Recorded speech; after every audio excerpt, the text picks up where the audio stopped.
Anne of Green Gables by Lucy Maud Montgomery. Chapter 14. Anne's Confession. On the Monday evening before the picnic, Marilla came down from her room with a troubled face. "Anne," she said to that small personage, who was shelling peas by the spotless table and singing "Nelly of the Hazel Dell" with a vigor and expression that did credit to Diana's teaching, "did you see anything of my amethyst brooch? I thought I stuck it in my pincushion when I came home from church yesterday evening, but I can't find it anywhere." I saw it this afternoon when you were away at the Aid Society," said Anne a little slowly. "I was passing your door when I saw it on the cushion, so I went in to look at it." "Did you touch it?" said Marilla sternly. "Yes," admitted Anne. "I took it up and pinned it on my breast just to see how it would look." "You had no business to do anything of the sort. It's very wrong in a little girl to meddle. You shouldn't have gone into my room in the first place, and you shouldn't have touched a brooch that didn't belong to you in the second. Where did you put it?" "Oh, I put it back on the bureau. I hadn't it on a minute. Truly, I didn't mean to meddle, Marilla. I didn't think about its being wrong to go in and try on the brooch, but I see now that it was, and I'll never do it again. That's one good thing about me. I never do the same naughty thing twice." "You didn't put it back," said Marilla. "That brooch isn't anywhere on the bureau. You've taken it out or something, Anne." "I did put it back," said Anne quickly. Pertly, Marilla thought. "I just don't remember whether I stuck it on the pincushion or laid it in the china tray, but I'm perfectly certain I put it back." "I'll go and have another look," said Marilla, determining to be just. "If you put that brooch back it's there still. If it isn't, I'll know you didn't, that's all." Marilla went to her room and made a thorough search, not only over the bureau, but in every other place she thought the brooch might possibly be. It was not to be found, and she returned to the kitchen. "Anne, the brooch is gone. By your own admission you were the last person to handle it. Now what have you done with it? Tell me the truth at once. Did you take it out and lose it?" "No, I didn't," said Anne solemnly, meeting Marilla's angry gaze squarely. "I never took the brooch out of your room, and that is the truth if I was to be led to the block for it, although I'm not very certain what a block is. So there, Marilla." Anne's "so there" was only intended to emphasize her assertion, but Marilla took it as a display of defiance. "I believe you are telling me a falsehood, Anne," she said sharply. "I know you are. There now, don't say anything more unless you are prepared to tell the whole truth. Go to your room and stay there until you are ready to confess." "Will I take the peas with me?" said Anne meekly. "No, I'll finish shelling them myself. Do as I bid you." When Anne had gone, Marilla went about her evening tasks in a very disturbed state of mind. She was worried about her valuable brooch. What if Anne had lost it? And how wicked of the child to deny having taken it when anybody could see she must have. With such an innocent face, too. "I don't know what I wouldn't sooner have had happen," thought Marilla, as she nervously shelled the peas. "Of course, I don't suppose she meant to steal it or anything like that. She's just taken it to play with or help along that imagination of hers. She must have taken it, that's clear, for there hasn't been a soul in that room since she was in it, by her own story, until I went up tonight. And the brooch is gone. There's nothing surer. I suppose she has lost it and is afraid to own up for fear she'll be punished. It's a dreadful thing to think she tells falsehoods. It's a far worse thing than her fit of temper. It's a fearful responsibility to have a child in your house you can't trust. Slyness and untruthfulness, that's what she has displayed. I declare I feel worse about that than about the brooch. If she'd only have told the truth about it I wouldn't mind so much." Marilla went to her room at intervals all through the evening and searched for the brooch without finding it. A bedtime visit to the east gable produced no result. Anne persisted in denying that she knew anything about the brooch, but Marilla was only the more firmly convinced that she did. She told Matthew the story the next morning. Matthew was confounded and puzzled. He could not so quickly lose faith in Anne, but he had to admit that circumstances were against her. "You're sure it hasn't fell down behind the bureau?" was the only suggestion he could offer. "I've moved the bureau, and I've taken out the drawers, and I've looked in every crack and cranny," was Marilla's positive answer. "The brooch is gone, and that child has taken it and lied about it. That's the plain, ugly truth, Matthew Cuthbert, and we might as well look it in the face." "Well now, what are you going to do about it?" Matthew asked forlornly, feeling secretly thankful that Marilla and not he had to deal with the situation. He felt no desire to put his oar in this time. "She'll stay in her room until she confesses," said Marilla grimly, remembering the success of this method in the former case. "Then we'll see. Perhaps we'll be able to find the brooch if she'll only tell where she took it, but in any case she'll have to be severely punished, Matthew." "Well, now, you'll have to punish her," said Matthew, reaching for his hat. "I've nothing to do with it, remember. You warned me off yourself." Marilla felt deserted by everyone. She could not even go to Mrs. Lynde for advice. She went up to the east gable with a very serious face, and left it with a face more serious still. Anne steadfastly refused to confess. She persisted in asserting that she had not taken the brooch. The child had evidently been crying, and Marilla felt a pang of pity which she sternly repressed.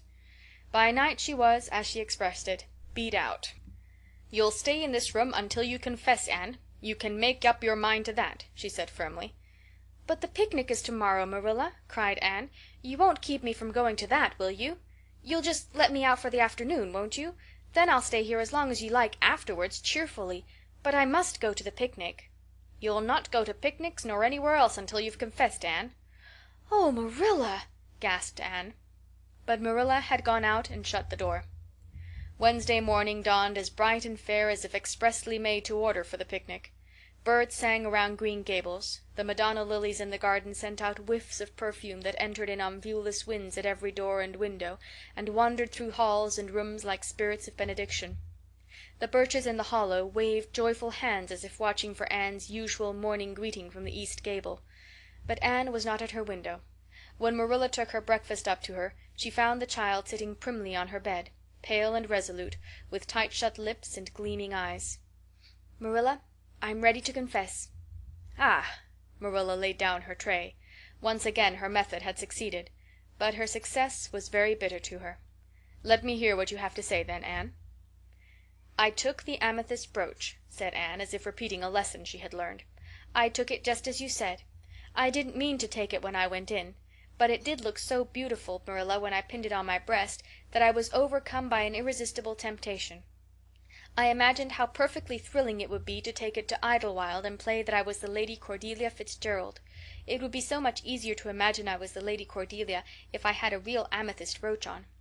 Diana and I made necklaces of roseberries, but what are roseberries compared to amethysts? So I took the brooch. I thought I could put it back before you came home. I went all the way around by the road to lengthen out the time. When I was going over the bridge across the Lake of Shining Waters, I took the brooch off to have another look at it. Oh, how it did shine in the sunlight!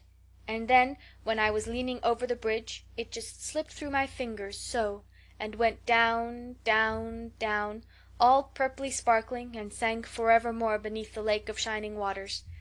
And that's the best I can do at confessing, Marilla." Marilla felt hot anger surge up into her heart again. This child had taken and lost her treasured amethyst brooch, and now sat there calmly reciting the details thereof without the least apparent compunction or repentance. "Anne, this is terrible," she said, trying to speak calmly. "You are the very wickedest girl I ever heard of." "Yes, I suppose I am," agreed Anne tranquilly, "and I know I'll have to be punished. It'll be your duty to punish me, Marilla. Won't you please get it over right off, because I'd like to go to the picnic with nothing on my mind." "Picnic, indeed! You'll go to no picnic today, Anne Shirley. That shall be your punishment. And it isn't half severe enough either for what you've done." "Not go to the picnic!" Anne sprang to her feet and clutched Marilla's hand. "But you promised me I might. Oh, Marilla, I must go to the picnic. That was why I confessed. Punish me any way you like but that. Oh, Marilla, please, please let me go to the picnic. Think of the ice cream. For anything you know, I may never have a chance to taste ice cream again." Marilla disengaged Anne's clinging hands stonily. "You needn't plead, Anne. You are not going to the picnic, and that's final. No, not a word." Anne realized that Marilla was not to be moved. She clasped her hands together, gave a piercing shriek, and then flung herself face downward on the bed, crying and writhing in an utter abandonment of disappointment and despair. "For land's sake!" gasped Marilla, hastening from the room. "I believe the child is crazy. No child in her senses would behave as she does. Oh, if she isn't utterly bad! Oh, dear, I'm afraid Rachel was right from the first. But I've put my hand to the plow and I won't look back." That was a dismal morning. Marilla worked fiercely and scrubbed the porch floor and the dairy shelves when she could find nothing else to do. Neither the shelves nor the porch needed it, but Marilla did. Then she went out and raked the yard. When dinner was ready she went to the stairs and called Anne. A tear-stained face appeared, looking tragically over the banisters. "Come down to your dinner, Anne." "I don't want any dinner, Marilla," said Anne sobbingly. "I couldn't eat anything. My heart is broken. You'll feel remorse of conscience some day, I expect, for breaking it, Marilla, but I forgive you. Remember when the time comes that I forgive you. But please don't ask me to eat anything, especially boiled pork and greens. Boiled pork and greens are so unromantic when one is in affliction." Exasperated, Marilla returned to the kitchen and poured out her tale of woe to Matthew, who, between his sense of justice and his unlawful sympathy for Anne, was a miserable man. "Well now, she shouldn't have taken the brooch, Marilla, or told stories about it," he admitted, mournfully surveying his plateful of unromantic pork and greens as if he, like Anne, thought it a food unsuited to crises of feeling. "But she's such a little thing, such an interesting little thing. Don't you think it's pretty rough not to let her go to the picnic when she's so set on it?" "Matthew Cuthbert, I'm amazed at you. I think I've let her off entirely too easy, and she doesn't appear to realize how wicked she's been at all. That's what worries me most. If she'd really felt sorry it wouldn't be so bad. And you don't seem to realize it neither. You're making excuses for her all the time to yourself, I can see that." "Well now, she's such a little thing," feebly reiterated Matthew, "and there should be allowances made, Marilla. You know she's never had any bringing up." "Well, she's having it now," retorted Marilla. The retort silenced Matthew, if it did not convince him. That dinner was a very dismal meal. The only cheerful thing about it was Jerry Butte, the hired boy, and Marilla resented his cheerfulness as a personal insult.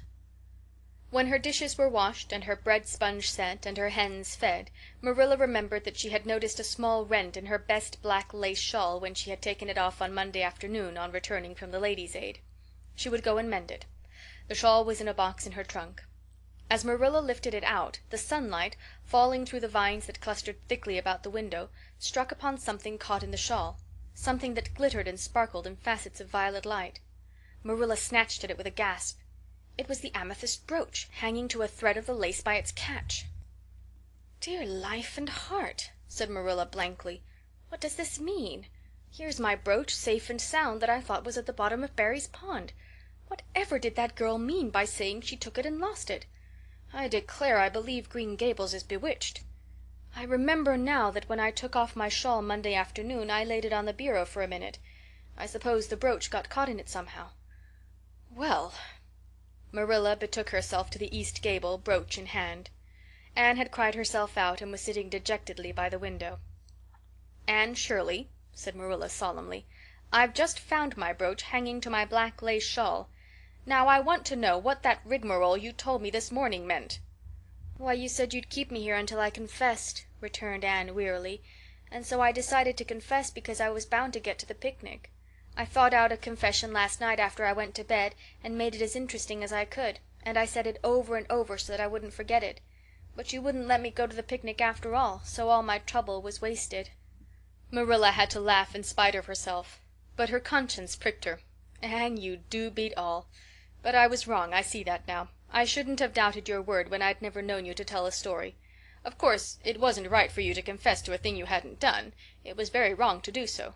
But I drove you to it. So if you'll forgive me, Anne, I'll forgive you, and we'll start square again. And now get yourself ready for the picnic." Anne flew up like a rocket. "Oh, Marilla, isn't it too late?" "No, it's only 2 o'clock. They won't be more than well gathered yet, and it'll be an hour before they have tea. Wash your face and comb your hair and put on your gingham. I'll fill a basket for you. There's plenty of stuff baked in the house. And I'll get Jerry to hitch up the sorrel and drive you down to the picnic ground." "Oh, Marilla," exclaimed Anne, flying to the washstand, "5 minutes ago I was so miserable I was wishing I'd never been born, and now I wouldn't change places with an angel." That night a thoroughly happy, completely tired out Anne returned to Green Gables in a state of beatification impossible to describe. "Oh, Marilla, I've had a perfectly scrumptious time. Scrumptious is a new word I learned today. I heard Mary Alice Bell use it. Isn't it very expressive? Everything was lovely. We had a splendid tea, and then Mr. Harmon Andrews took us all for a row on the Lake of Shining Waters, 6 of us at a time. And Jane Andrews nearly fell overboard. She was leaning out to pick water lilies, and if Mr. Andrews hadn't caught her by the sash just in the nick of time she'd fallen in and probably been drowned. I wish it had been me. It would have been such a romantic experience to have been nearly drowned. It would be such a thrilling tale to tell. And we had the ice cream. Words fail me to describe that ice cream. Marilla, I assure you it was sublime." That evening Marilla told the whole story to Matthew over her stocking basket. "I'm willing to own up that I made a mistake," she concluded candidly. "But I've learned a lesson. I have to laugh when I think of Anne's confession, although I suppose I shouldn't, for it really was a falsehood. But it doesn't seem as bad as the other would have been, somehow. And anyhow, I'm responsible for it. That child is hard to understand in some respects, but I believe she'll turn out all right yet. And there's one thing certain, no house will ever be dull that she's in." End of Chapter 14.